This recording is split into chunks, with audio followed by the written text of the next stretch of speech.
الحمد لله وحده والصلاة والسلام على من لا نبي بعده.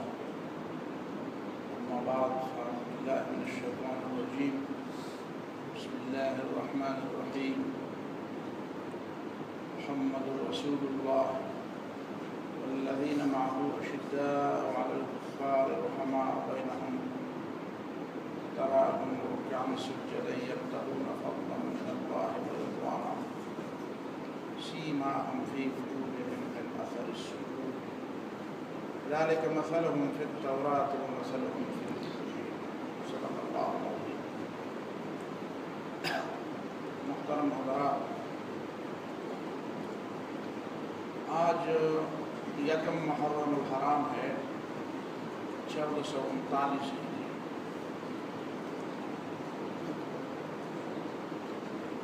اسلامی کیلنڈر کے حساب سے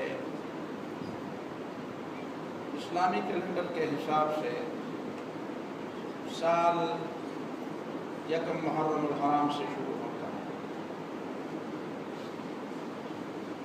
ہمارے فارسی ادب اور اردو ادب میں اور اس کے زیر اثر پشتو ادب میں محرم الحرام کو غم کا مہینہ سمجھا جاتا ہے،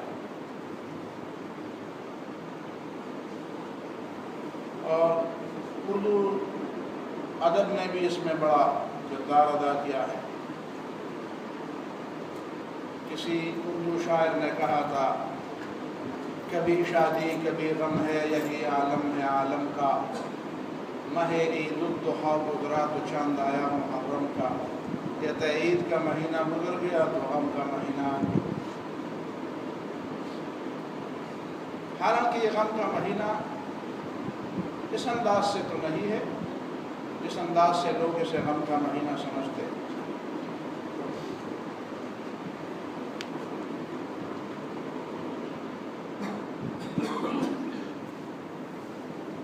رسول اللہ صلی اللہ علیہ وسلم نے عاشورے کا روزہ رکھا تھا،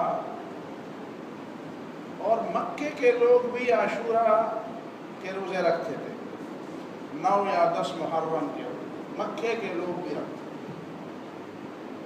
مدینے میں جا کر نبی صلی اللہ علیہ وسلم کو پتہ چلا یہود بھی یہ روزہ رکھتے ہیں، تو ان سے پوچھا تم کیوں روزہ رکھتے ہیں؟ تو شاید مکے میں یہ بات سارے لوگوں کو نہیں پتا تھا، بس رکھتے تھے، لیکن مدینے کے یہود کو پتا تھا کہ اس دن موسیٰ علیہ السلام کو اللہ تعالیٰ نے نجات دی، تو ہم تجدید تشکر کے جذبے سے یہ روزہ رکھتے، بچوں سے بھی روزے رکھواتے تھے۔ نبی صلی اللہ علیہ وسلم نے بھی حکم دیا۔ مکے والے کیوں رکھتے تھے یہ روزہ؟ اس لیے کہ موسیٰ علیہ السلام کی نجات صرف بنی اسرائیل کی نجات نہیں تھی، ایک مسلم قوم کی نجات تھی، اور جس زمانے میں مکے کے لوگوں کو یہ پتہ چلا، اس زمانے میں ان کا ابھی وہ مسلم ہونا اور ابراہیم علیہ السلام کی امت پر ہونا ابھی وہ اتنا نہیں بھولے تھے جتنا نبی صلی اللہ علیہ وسلم کے زمانے نبوت میں وہ بھول چکے تھے۔ ظاہر ہے کہ جب اتنا زمانہ گزرتا گیا، اس طرح کی باتوں پر، انبیاء کی تعلیمات پر مزید گرد پڑتے رہے، تو اس کی اصل اہمیت اسی وجہ سے ہے۔ 60 سال بعد پھر حضرت حسین رضی اللہ تعالیٰ عنہ کی شہادت کا واقعہ پیش آیا، اتفاق تھا کہ وہ بھی اسی عاشورے میں پیش آیا۔ یہ بھی ایک اتفاق ہے کہ یکم محرم الحرام کو حضرت عمر فاروق رضی اللہ تعالیٰ عنہ کی شہادت کا واقعہ، ظاہر ہے کسی دن میں تو ہونا تھا، کسی دن۔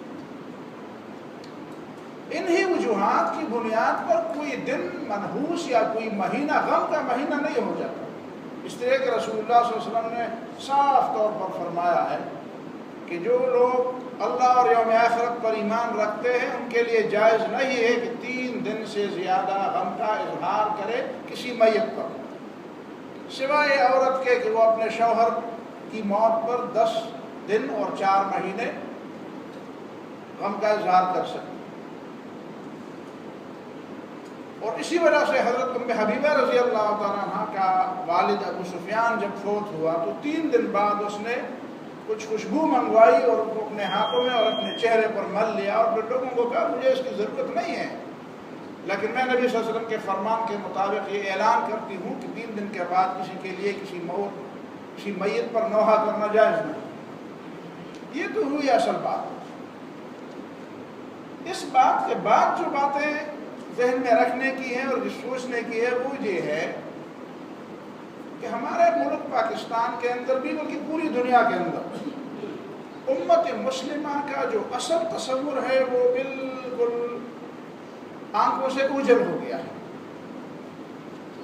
دنیا پر 2 تصور غالب آ گئے ہیں مسلمانوں کے اوپر، ایک رافضی تصور غالب آ گیا ہے اور ایک ناصبی تصور غالب آ گیا ہے۔ رافضی تصور وہ ہے جو ہمارے شیعہ بھائی جس کے علم بردار ہیں، اگرچہ رافضیت اور شیعیت میں بڑا فرق ہے، وہ میں اب چونکہ یہ کوئی اکیڈمک کلاس نہیں ہے اس لیے میں اس کی تفصیل میں نہیں جانا چاہتا۔ لوگ عام طور پر رافضی اور شیعہ کے درمیان فرق نہیں کرتے، لیکن بنیادی بہت بڑا فرق ہے۔ رش کا معنی ہے دوسرے صحابہ کی توہین اور ان کو اپنے مقام سے گرانا، شیعہ کا معنی ہے حضرت علی کا طرفدار ہونا۔ تو حضرت علی کا طرفدار ہونا گناہ نہیں ہے، گناہ یہ ہے کہ آپ دوسرے صحابہ کے مرتبہ کو گھٹائیں، اور دوسرے صحابہ کے مرتبہ کو گھٹانا یہ رافضیت ہے۔ شیعہ کا مطلب گروہ، آنکھیں بند کر دیں اگر ہم حضرت علی رضی اللہ عنہ کے زمانے میں ہوتے تو حضرت علی رضی اللہ عنہ کے مقابلے میں جو بھی ہوتا ہم تو حضرت علی کے ساتھ کھڑے ہوتے، اس لیے کہ ہمارا عقیدہ ہے کہ خلفائے راشدین میں حضرت علی رضی اللہ عنہ چوتھے خلیفہ راشد ہیں اور حق ان کے پاس ہے۔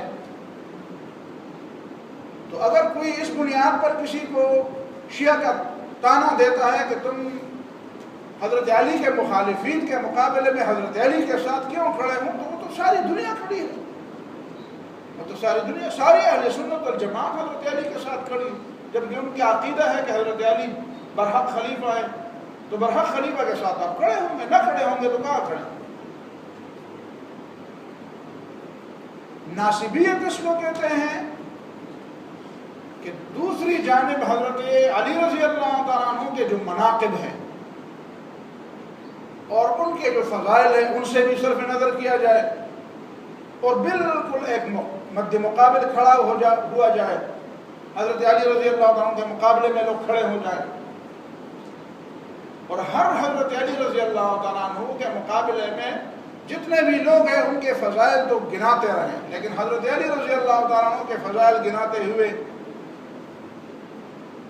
اور ان کے حق میں بات کرتے ہوئے وہ کہتے ہیں کہ چلو کبھی ہمارے اوپر شیعیت کا اور رافضیت کا الزام نہ لگ جائے۔ تو یہ تو علمی باتیں بھی ہیں اور تاریخی باتیں، لیکن حقیقت میں تو یہ عقیدے کی باتیں بھی ہیں۔ حضرت علی رضی اللہ تعالیٰ عنہ کے ساتھ محبت رکھنا، اہل بیت کے ساتھ محبت رکھنا تو جزو ایمان ہے۔ حضرت علی رضی اللہ تعالیٰ عنہ کی سبقت الی الاسلام اپنے تمام مقابلین، تمام مخالفین کے مقابلے میں حضرت علی رضی اللہ تعالیٰ عنہ سابق الاسلام ہے، بہت عظیم مرتبے والے ہیں۔ نبی صلی اللہ علیہ وسلم نے صاف فرمایا تھا کہ اما ترضى ان تكون مني بمنزلة هارون من موسى الا انه لا نبي بعدي۔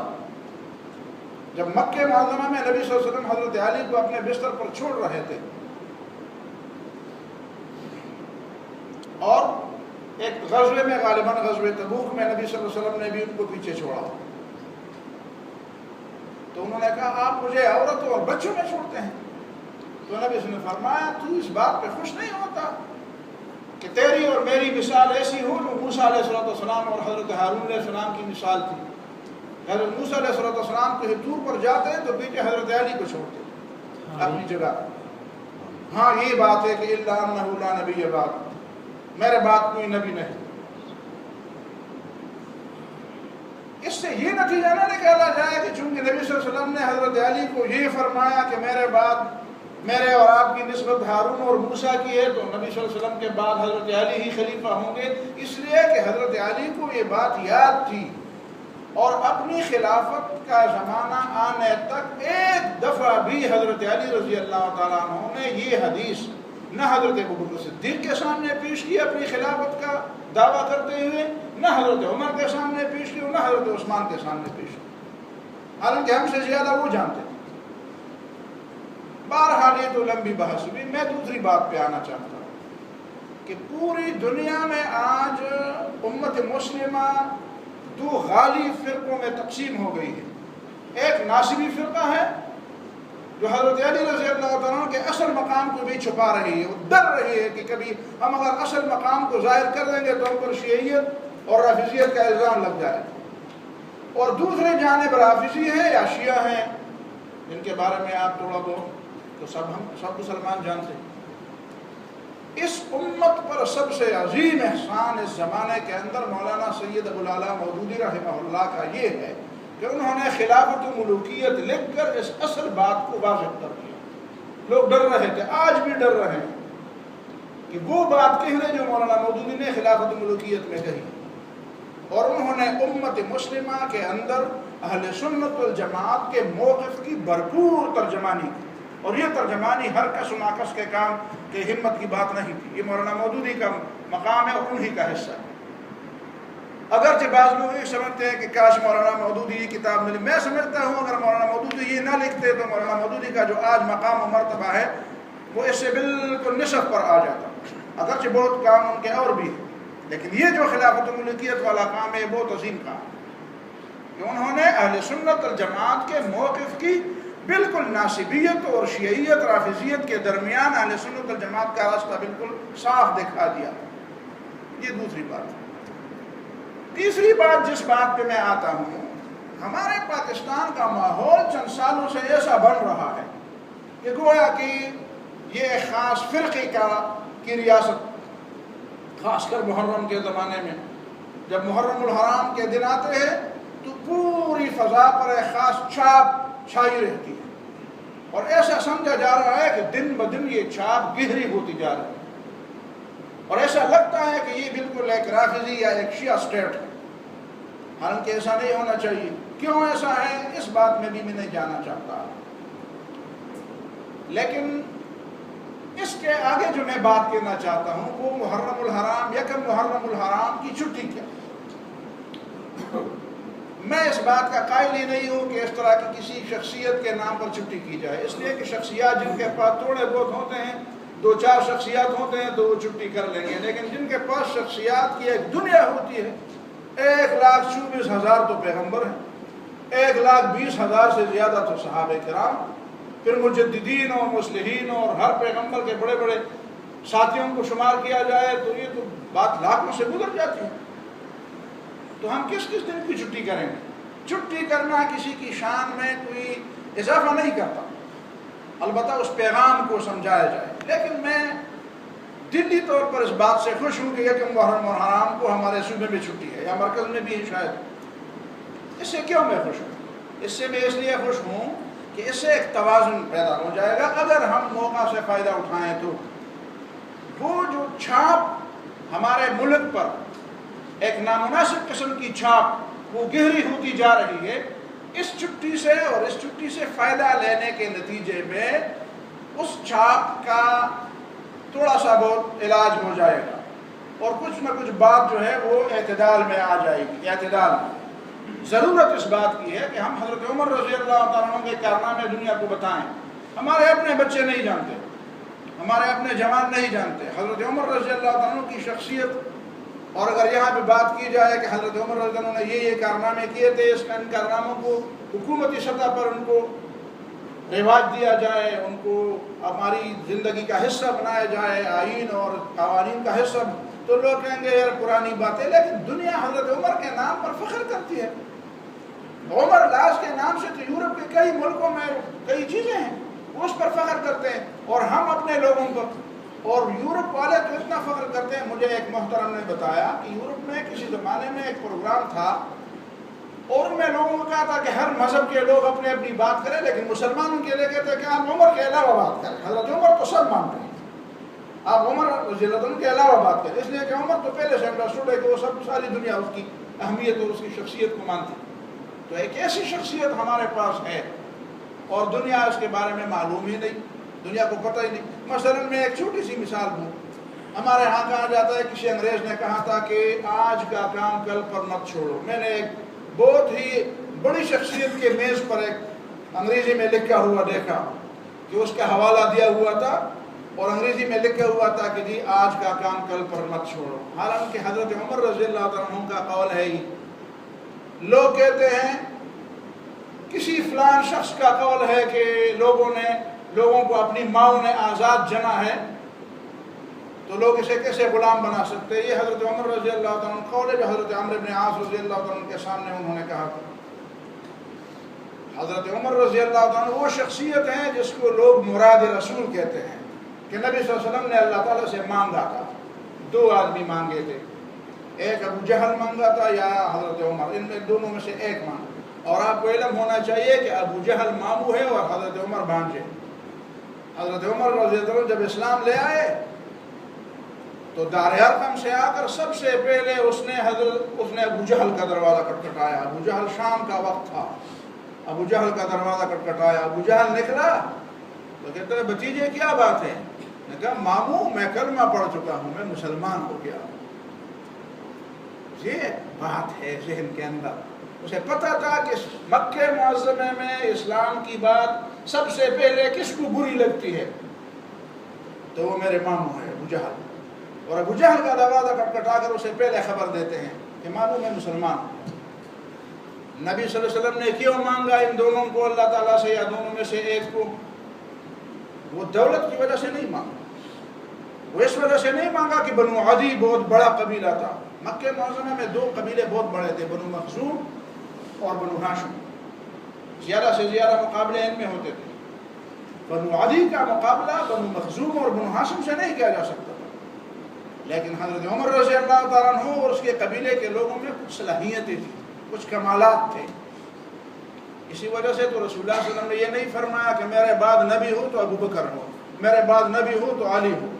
ان میں بھی بہت بڑے بڑے کمالات ہیں. فرمایا میرے بعد اگر نبی ہوتے تو حضرت عمر نبی ہوتے. اگر کوئی شخص ہے جس کے دل میں اوپر سے باتیں ڈالی جاتی ہیں، اگر کوئی شخص ہے جس کے دل میں محدث اور ملہم، جن کو الہامات کیے جاتے ہیں، جن کے دل میں باتیں ڈالی جاتی ہیں، وہ بات کرتے وہی اس کے مطابق آتی ہے. وہ درخواست کرتے، وہ دعا کرتے وہی آتی ہے.